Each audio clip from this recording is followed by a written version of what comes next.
Hello, hello, hello. My name is Carmela Menifee, and I am a business growth strategist for non-medical agency providers. That's a fancy way of saying I help you with your agency to scale to 6 and 7 figures by client acquisition and compliance regulating strategies. So today I'm bringing to you Pro Comply Shorts.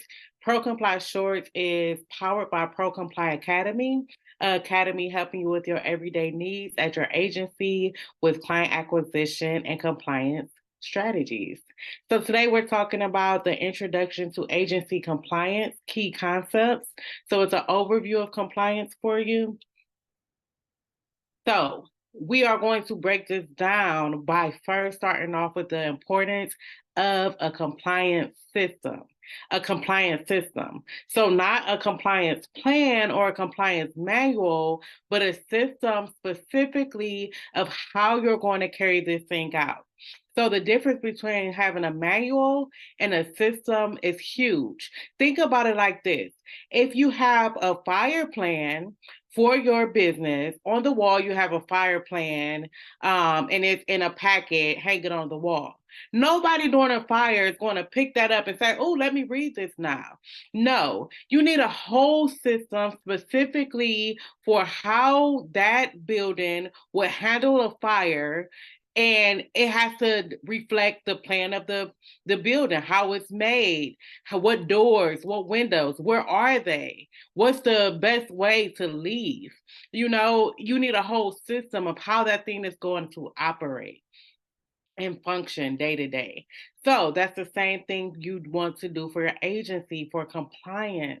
You want to break that thing down into parts. You want to know who the important or significant players are, what's their role, and how you're going to train them on that role so that it's more likely that your agency will carry these things out when it's broken down specifically to your agency needs, the agency size. The key players are really the people who you have in place. You don't just have a manual that you found off the internet, but you have a system created specifically for your agency, for the people involved. So let's dive in.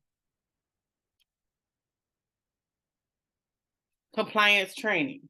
So this is when you're going to break down that system, everything that you put in place, where you're going to go for your background checks, where you're going to go for drug screens, things like that, what paperwork they need when they go for the drug screen. You should have a complete manual next to your system. You'll have a system, but your manual will say specifically how these things are going to be broken down, and your system is going to show how it's going to be broken down. So for instance, your manual would say that staff will get drug screened before they're able to begin working. So if that's what the manual say, then your system will say where the people will go, what paperwork they'll take, when they'll go, what's the hours of the business, things like that. Who do they send the paperwork to? All those factors would need to be created so that it's easy for anybody to understand, so that it's more likely that it'll be walked out. So you'll train the specific player on what they need to do, what they need to know, so that they can have the knowledge they need to carry it out. For instance, if I'm a home manager over a site, then I would need to be trained on what I'm looking for when I'm at these sites to make sure they're in compliance, what documentation should look like.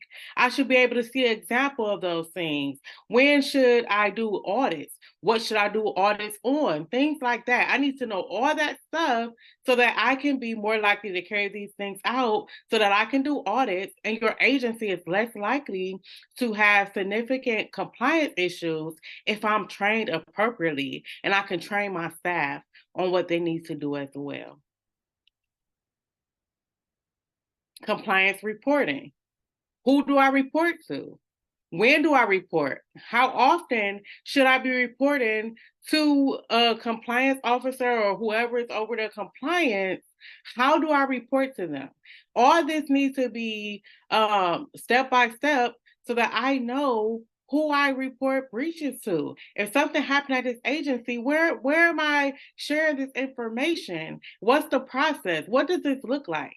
So that I know. And this should all be told up front at orientation. So I'm more likely to remember. And then I need refreshers because if I've been at this agency for 3, 4 years, I might forget. If I never had to report a compliance issue, I might forget.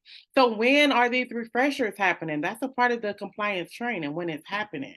So we're talking about compliance reporting. Who do I report this to? How do I report it? And what's the process? All this needs to be broken down as a part of your system. It's good to have a compliance officer. So if you're a smaller agency, you might be the compliance officer, but someone needs to be named as the compliance officer who's going to be responsible for making sure that this system is functioning well, that this system has all the key factors to make sure the things that's on the compliance manual is easily brought to life. Anybody could pop in and be able to make sure it's functioning. If you were audited, they'll be able to follow along with the paperwork, the reports that's been submitted to see that you have a good, strong compliance system in place. So you need an officer that's well versed in compliance.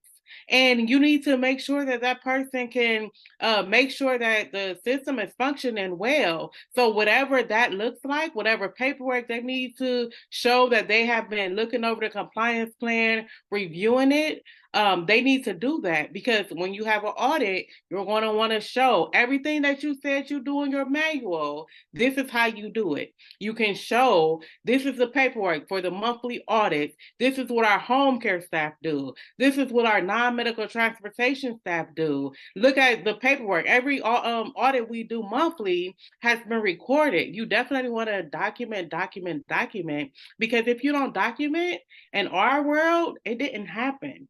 So if you're saying that you have this compliance manual of how you're going to handle your compliance system, you also need to show how these things have been walked out for the last year for your audit.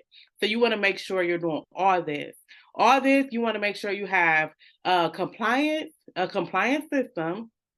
So you should already have a manual, but then you need a system to go with that manual of how you're going to walk these things out.